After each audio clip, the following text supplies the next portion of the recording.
Mit jeder Faser meines Körpers bin ich froh und stolz darauf, gerade in dieser DDR aufgewachsen zu sein.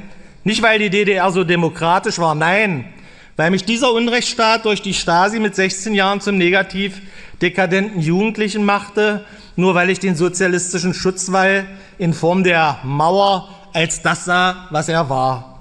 Eine Grenze gegen die Freiheit, eine Grenze gegen die eigene Bevölkerung und vor allem eine Grenze mit Selbstschussanlagen und Grenzern, die auf ihr eigenes Volk hätten schießen müssen. Hey Leute, willkommen zu einer neuen Analyse.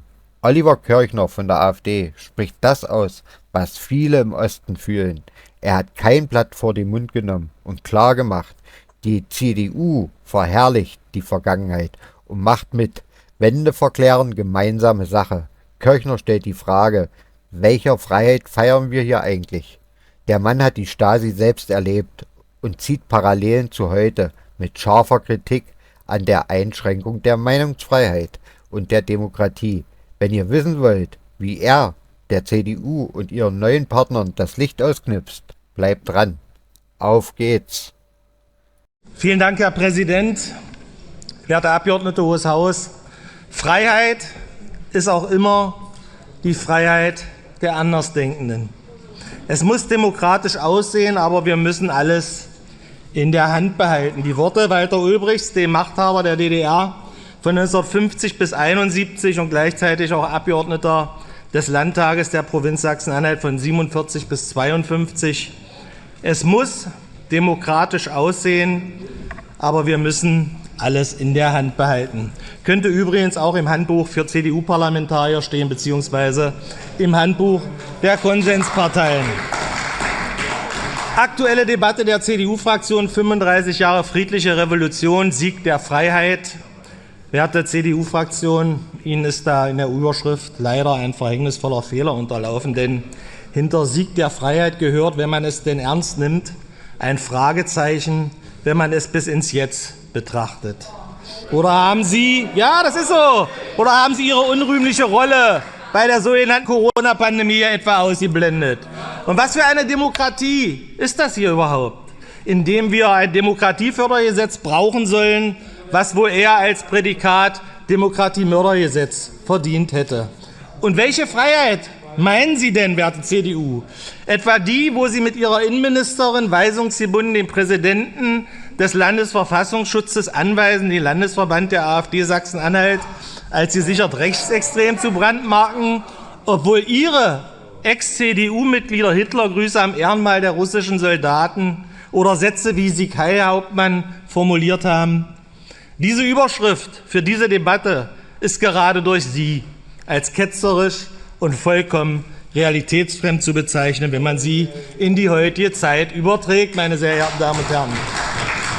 Mit jeder Faser meines Körpers bin ich froh und stolz darauf, gerade in dieser DDR aufgewachsen zu sein.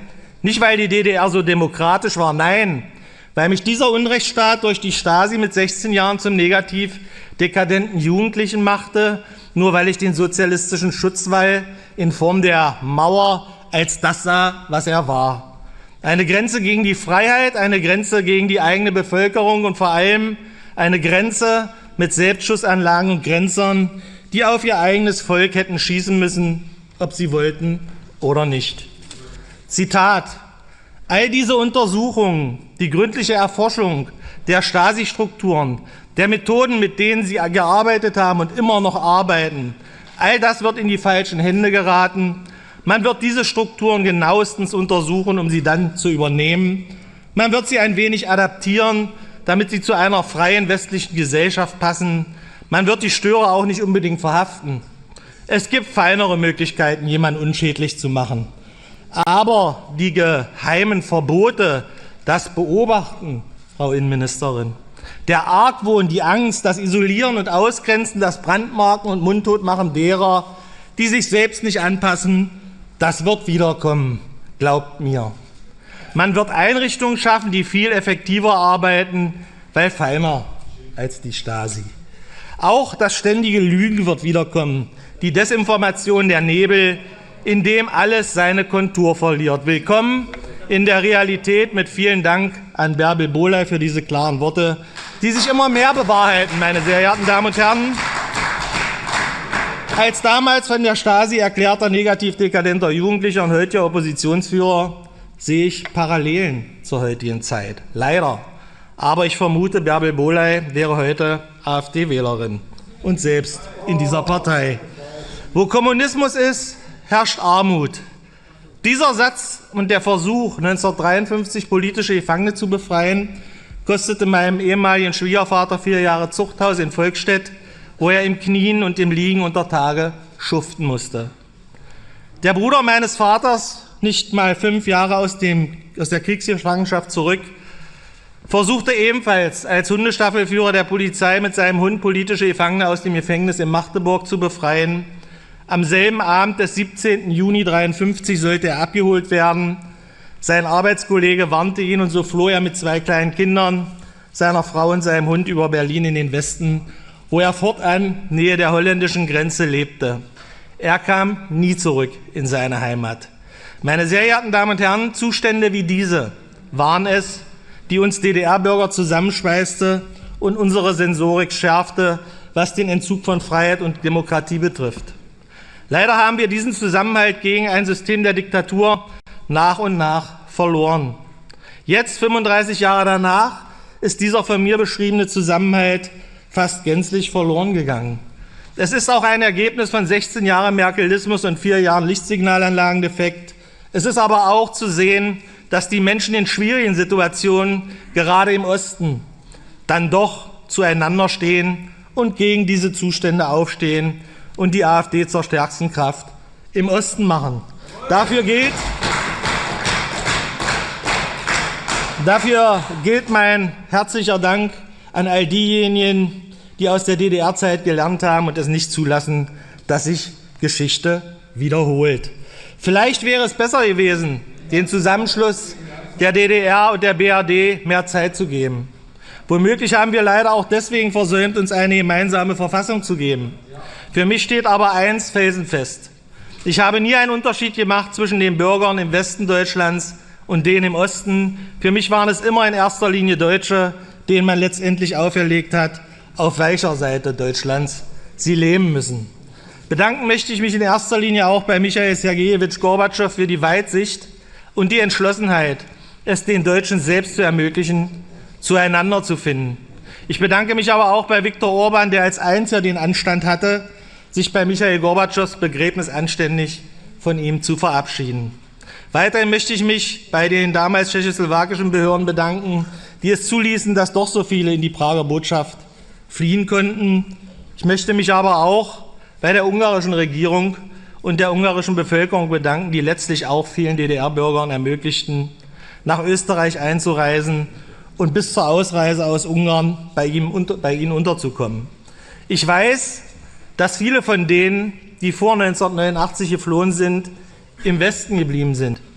Ich weiß aber auch, dass viele von denen wieder in den Osten zurückgekehrt sind, weil Heimat einfach Heimat ist. Die Zeit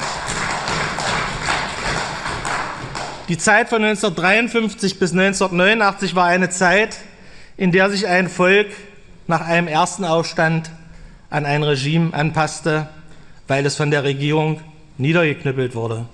Die Zeit von 1989 bis 1990 war eine Zeit, in der ein Volk ein Regime besiegte.